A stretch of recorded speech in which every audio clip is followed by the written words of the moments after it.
आम्हाला सकाळी समजला. तुम्ही कुठे राहिला? आम्ही तिकडे खाली होते राहायला, तर आम्हाला माणूस आला या त्या सांगायला, मग आम्ही इकडे आलो. किती वाजता सकाळी तुम्हाला ही घटना समजली? आम्ही इकडं तरी जास्त टाइम पण नसेल झाला, आताच आलो. 9ला आलं असेल इथं. 9-10 वाजता तुम्ही हा इथं आलो असेल ना. बघितलं आम्ही तर ती सांगत होती का हे कोण आहे वल का तुम्ही, तर आम्ही बोलायला लागलो का यो माझा देर ना सासरा आहे. म्हणजे जे मृत झाले त्याच्यापैकी तुमचा एक दीर होता? हा एक सासरा होता. सासरा आहे. म्हणजे आता हे जे तुमचे जे दुसरे दीर आहेत, जे बापजी, हा ते देर आमचे, त्यांनीच यांचा खून हा केला ना? त्यांनी त्यांचा खून केला. काय रातच्या झोपेमध्ये दगड टाकले डोक्यावर. झोपलेले असताना? हा झोपलेले कशावरून असताना. वाद होते का किंवा काय अगोदर काय अशी चर्चा व्हायची का? नाही आधी काय नाही, ती झाली असेल काय भांडणं, ती आम्हाला नाही एवढी माहिती. आम्ही तिकडे होतो, मग काय भांडणं झाली असेल म्हणून दिली असेल दगड टाकून, पण एवढं आम्हाला माहिती नव्हतं. ते तिघं बी इथंच राहायचे का? म्हणजे हा 3 जण ते इथंच राहायचं, 3 बापले इथंच राहायचं. ते बापजीचं लग्न झालं होतं का?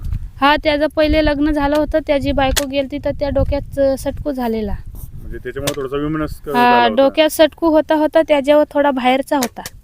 तर बाहेरचा होता तर त्या नसता घरामध्ये नाही राहायचा. कोण काय बोलला का त्याला लगेच राग यायचा ना, कोणी शिवा दिला का त्या रानामध्ये जायचा. हा म्हणजे असं निघून जायचं? हा निघून जायचा ना. म्हातारा काय बोलायला का त्याला नसता मारायचा. पहिले पण म्हाताऱ्याच्या दगड बसवलेले, तर म्हातारा तिकडे खाली कोकणात आलता आमच्या जवळ. तर त्या आता आम्ही इकडे गेलो तेव्हा त्यांनी रातच्या वाटत दिली दगड टाकून. म्हणजे पहिला देखील त्यांनी वडिलांना मारायचा प्रयत्न केला होता हा बापजींनी? हा आम्ही म्हाताऱ्याला बोलत होतो का तुम्ही जाऊ नका तिकडं. म्हाताऱ्याला आम्ही बोलत होतो का जाऊ नको तू तिकडं आमच्या जवळ आहे. तर म्हातारा तिकडं खाली 3 दिवस आमच्या जवळ राहिला ना. असं बोलायला लागला का मी तुमच्या जवळ बोलतो 3 दिवस राहिला होता. बोलतो बापजीला बोलतो खायला कोण देत नसेल बोलतं. मग मी इकडं घराकच आलो, तर घराका आलं तर बापजींनीच त्यांना मारून टाकला. म्हणजे इकडे किती दिवस झाले? इथं त्यांना बाबा माझा सासरा तिकडं आलता खाली आमच्या जवळ 3 दिवस राहिलेला. तर बापजा इथं होता. तर सासरा असा बोल का मी बोलतो तुमच्या जवळ 3 दिवस राहिलो, तर आता बोलतो बापजाला खायला कोण नसेल देत. तर तो म्हातारा तिकून इकडं आला तर बापजाने त्याच्या डोक्यावर दगड टाकून दिला. लेकरची काळजी म्हणून वडील इकडे आले? हा इकडं आले.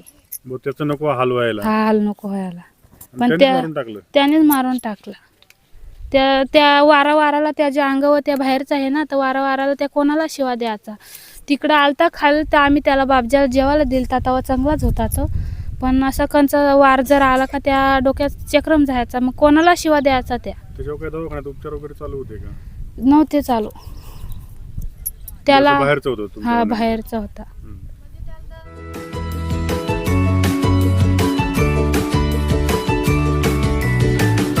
बातम्या शेतीच्या,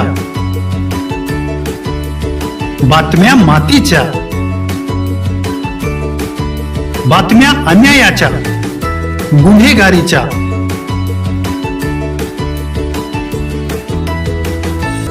राजकारणाच्या आणि समाजकारणाच्या, शोषणाविरुद्ध बुलंद आवाज, जनसामान्यांच्या हुंकाराची गाज, सत्कार्याला प्रोत्साहन, दुष्कृत्याला अनुशासन, निर्भीड, निस्पृह, सडेतोड, बेधडक आणि रोखटोक म्हणजेच विघ्नहर टाइम्स. शोध बातमीचा, ध्यास सत्याचा. आपलं चॅनल, आपली बातमी. सबस्क्राईब तर कराच, पण बेल आयकॉनवर क्लिक करायलाही विसरू नका.